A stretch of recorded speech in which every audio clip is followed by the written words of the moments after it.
Ladies and gentlemen, I hope you're all doing well, and welcome to this community showdown. It's going to be the High Elves led by Blooming Sakura, facing off against the Vampire Counts, who shall be led by Scrambled Egg Special, quite scary with his Blood Dragon Vampire Lord over here on the Glade of the Everqueen. Now, as far as the High Elf build goes, front line is going to be basic Spearman, which Vampire Counts usually don't bring a ton of fast killing power in the front line. It's more of a grind, so zombies, skeletons, corpse cart, crypt horrors, that sort of thing. So baselines, Spearmen can hold their own for sure. Silverins are also good. Their armor does make them a little bit more resilient against that small arms kind of clawing attack from zombies and whatnot, but basic Spearmen will get the job done.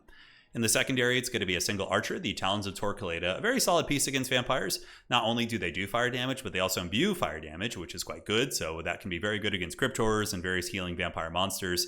If they can stay alive, granted, they're still just archers in light armor, so if there's a flying vampire character that can drop zombies on it, or more often than not, something like Scab's Graith, the activated item from the White King will come out and basically two-shot them. So it's a risky pick, but we'll see if it works out. In the bushes, we have Sisters of Avalorn, love to see it, Lothern Seaguard, and a big Skirmish Corps. Skirmish Corps are very meta in domination these days. They weren't until people made it, or not people, but CA made it so the objectives open instantly. So then skirmishing became much more valuable because you could get the initiative on the points and start getting that clock going against your opponent. And also, poking is always decent. And that's pretty much it. Yep, Sisters of Avalorn back there. Now looking at Scrambled Egg Special here, he is going to be rocking a Blood Dragon Vampire Lord, super badass. Really good fighter as well. He does have the Helm of Discord, so you're going to be getting those fat notifications. And, Eltharion with Tempest, I would imagine? No Tempest. That's a big mistake against Vampire Counts. They almost always have some sort of flying shenanigans like Vargeist or the big man. So having Tempest on Eltharion would have been good. Granted, fiery convocation's a bit haggard, but if your opponent doesn't notice and reacts slowly, it can do a lot of damage. So we'll have to see. For the rest of the army of the Counts, Graveguard, zombies, double White King, pretty standard stuff. Mostly just an infantry corps with the White Kings. No corpse carts in the opening build. I suspect he'll call something in like that later. And now the battle is on. So High Elves have captured Objective 3. They're going to be getting Objective 1 right here. And now the battle for Objective Dose is going to be beginning here. And we will see if the Elves and Eltharion the Grim are going to be able to hold firm and maybe snipe this objective. Not a lot of capture weight here for the Vampire Counts. The zombies only are 2 apiece. The skeletons are also 2. White King is going to be 3, so potentially able to get that. Okay, this is some wild shit. That's going to be a fiery convocation. All right, so that is pretty crunk. Here it comes. It's going to be going down the pipe, and is it going to hit it? Okay. Oh, and the bounce off the wall on the Graveguard. Dude, there's no... If he planned that, Blooming, if that was your intent, if you schemed bouncing off that is some seriously crafty playing. That is very impressive. Anyways, on the backside, we do see the big flyer coming in. It is going to be a Terror Goose, so the Goose is on its way. Goose is ready to cook, anti-large, armor piercing, so pretty good against a lot of the Elven flyers, as well as their cavalry, which will inevitably be coming in.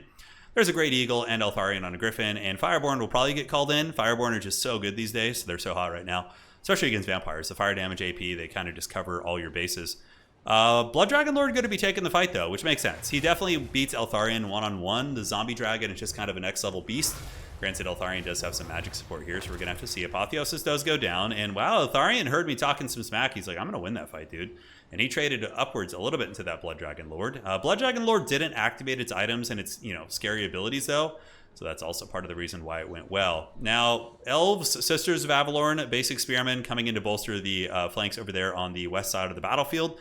And the vampires are going to be making their Count Chocula push. So here comes the skeletons and the Graveguard, the Sternsmen, going to be advancing up under a little bit of Elven bowfire. You can see the bows have sat themselves down over here. Lothern Seaguard, what do you want to shoot in this blob?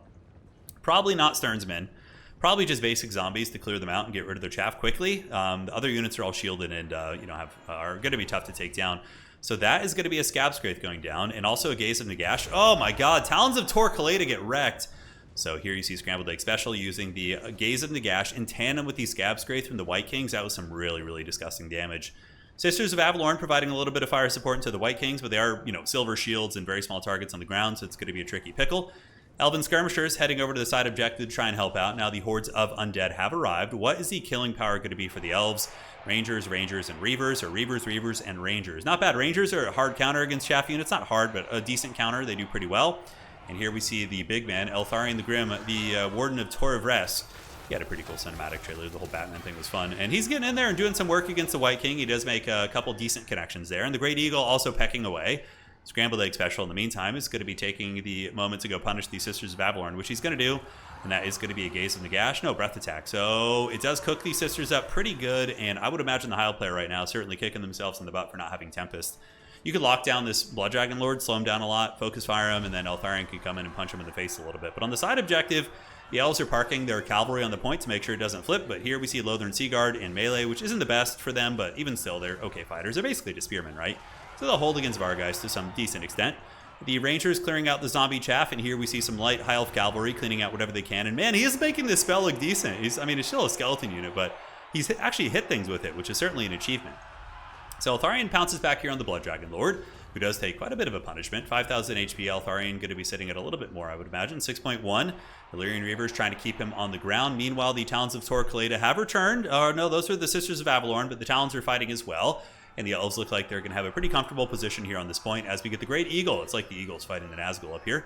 But the Terrorgeist is easily going to be winning that fight. The Eagle's probably going to be retreating here. He's like, screw the shit, I'm going home. You guys can take care of this. Sisters of Avalorn, though, do fire damage. If they can actually get on top of the Terrorgeist and shoot it easily, they can do some work against it. Meanwhile, on the far side here, we do see Eltharion the Grim chasing down the Blood Dragon Lord, but he does lose the scent of the Blood Dragon Lord, who did manage to squeak away there. And the dreaded Vargeist are going to be descending from the skies, while the Reaver Cavalry, not going to be long for this world. Very cost-effective fighters, definitely some of the better light cav in the game, but even still, fighting against Vargeist is going to be a tricky one. Eltharion getting an Apotheosis. Looks like he's going to be trying to escape the combat. Meanwhile, the High Elves do have a lot of Overwatch fire coming in from the Reavers. Reaver Archer Cavalry, decent. They're able to do well against light armor, which, Vargeist only have 10 armor, so it's not bad at all. But the Elves are holding on to the points. They're anchoring it well. Here we see Rangers chewing through the spear units. Lothern Seaguard with shields hanging in there as well. Spearmen getting wrecked by Sternsmen. Sternsmen are very tough to do damage against. Super high melee defense. Their healing is good. If you don't have like White Lines of Crace or Narnia Lines or something, it's going to be very difficult to kill them. Granted, Eltharion kind of can. If he lands on them or gets like a fiery convocation, it could do some work. But yeah, the Elves, trading relatively equal on value. Vampire count's probably a little bit ahead overall, but not on the objectives, right? The High Elves do have the home field advantage. And they were able to really anchor down on this point right here. And that looks like it's going to be another Gaze from Nagash or a Breath Attack. Nice one. That's going to break open that Spearman unit, allowing the Sternsmen to move in. But 2 fresh Rangers do come in, and they're good against these chaff units. They will get crushed by Graveguard pretty badly, but it looks kind of like the Elven player is really going for a points victory. He's just going to try and hold these for as long as he can. Another Gaze from Nagash. Wow, that ability... Didn't really think to use it down the line like that. It's almost like a second Breath Attack. But yeah, Scrambled Egg Special has been one of the top leaderboard players for several seasons, so... If you're going to learn tricks, he's certainly a guy to learn them from. So Eltharion the Grim, he's going to be what I like to call a bully. So in tabletop, there's a couple heroic, monstrous characters who aren't quite as strong as dragons, but they're good at hunting things that are, smaller targets, right? Like an Orc War Boss is a good example of that in tabletop. On a Wyvern, he's not going to be able to fight like a Star Dragon or a Chaos Dragon, but you just ignore those and have him go hunt weaker targets like their casters and other high-value pieces, right? And Eltharion's kind of like that. Here he's able to bully down this White King. He gets the hunt, and there comes the Mistwalker's Barrage. But mainly just style points there. The Eagle has returned, and there is a Breath Attack from the Goose on Eltharion. Does a couple hundred damage. But both White Kings are going to be killed. The Great Eagle's able to get one. Eltharion's going to come over here and get rid of that as well. Elves with a little bit of a cheeky cap here, it looks like, or maybe just the units were routing over the objective. But it looks like eventually the Rangers are going to be giving ground here. The Vampire counts were able to just have the superior infantry quality. The Blood Dragon Lord, it's scary for the High Elves, right? Because you want to bring in some good troops, but if you do, the Blood Dragon Lord is going to Breath Attack and or Gaze of Nagash them and really give them the dirty, so puts them in a weird spot. But yeah, we do see both White Kings are gone, so Scab's Wraith is going to be off the menu. Granted, they're very cheap and easy to resummon. Cryptors have come out from reserve, and in the backfield, we do now have some more of the heavy supporting pieces via the Corpse Guard as well as the Vargeist cleaning up the scraps where they can. Objective number 3, High Elves are holding on. They're a pretty high leadership faction. Now the Fireborn have come. I was about to say, the Elves need something that hits hard. And they haven't really had anything that's like super killer, right? But now we get the Fireborn. Now, the only downside of the Fireborn here is they can get jumped by the Vargeist pretty easily. He's being very aggressive going after the Corpse Guard. I think that might be a mistake at the end of the day because he's going to get tar pitted back here, and then the 2 Vargeist are just going to charge them. And even though they'll fight well, they're losing out on their charge bonus. They're in enemy territory. And it looks like that's going to be a Gaze of Nagash. Let's see what kind of damage that does. Oh, man, that was a big shotgun right there. Huge damage. Nagash not messing around, but the Elves are holding on to the point. It does start to flip a little bit when Eltharion gets there, and I suppose this wasn't the worst. Scrambled Egg did not react super quickly, so that allowed the Corpse Guard to just be KO'd by these Fireborn here. They're going to need an Apotheosis, or they're going to have a pretty bad time. Yeah, that's the problem with heavy cav against Vampire counts, is they just get such the initial... Like, these Vargeist counter most heavy cav, like, really, really hard. But Fireborn are hanging in there. They're not Kislev, so they're not going to be unbreakable. The amount of damage they took is pretty obscene, although they do trade back a little bit. They're able to do some respectable damage against the Vargeist. Corpse Guard did get taken down, and the Elves are resilient elsewhere. Oh, look at this. Oh, man, that could be a game changer. So the sneaky Spearmen, they came from objective number 1. They reached objective number Dose. They were able to steal it, kill a Vargeist, and honestly, we'll probably beat these Cryptors too. There's going to need to be more support coming in. Yeah, Cryptors are going to lose that. That could be a game-losing play for Scrambled Egg Special. Even though he's up on value and has gotten some very favorable trades, so much of his army is tied up in the Air Force, in the Blood Dragon Lord, the Vargeist, the Terrorgeist and the Vargeists. He's been struggling to contest the ground outside of areas where he has the 2 Graveguard units, right? Which is very, very intense for sure. Here we get the Graveguard battling it out versus the Rangers and Spearmen being crumbled down. More and more Spearmen are surging forward. These Chad Spearmen hanging in there. But 2 Cryptors have arrived, and it's going to be too much for them. But yeah, they probably got good value. Let's see what they're rocking right now. Yeah, 300 value, not terrible. Another Spearman coming in, and Silverhelm. Silverhelms will do okay damage against Cryptors on the charge. I don't know if they got a proper charge. They did. It looks like they got their Lances. So the Lances come in, they pour into the Cryptors, crumbling leadership as the second Spearman comes in. Really, really good decision-making here. This is going to be a great press on that back point. Vampires are just sending hordes and hordes of chaff units, but, you know, Elves might be able to hold that. Sisters of Avalorn still functional on the side point. Eltharion the Grim Warden of Tor of Rest, holding on against the Children of the Night, as the Terrorgeist anti-large attacks are really going to be forcing him back here. But even still, he's not going to be retreating. It is a tactical redeployment. What do we have? Reaver Archers here probably need to be unsummoned. And on the back point, those Graveguard really, really showing their mettle. But alas, their binding to this world grows weak as the Elves are claiming a pretty substantial points lead. I mean, this is going to be very, very difficult for Scrambled Egg to come back from. A couple Skeleton Spears and Zombies are on the way up. He needs to get this side point like ASAP. Skeleton Warriors and Zombies, a lot of capture weight just in numbers. 2, 4, 6, 8 on the way in.